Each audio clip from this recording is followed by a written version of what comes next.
पारी पारी पहाड बीचमा सानो गाउँ रुम्जाटार हो यसैको नाउँ।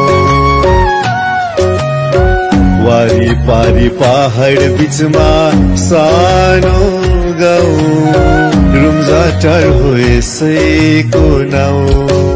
यो देश किसानी यो पहाड की रानी, यो देश किसानी यो पहाड की रानी।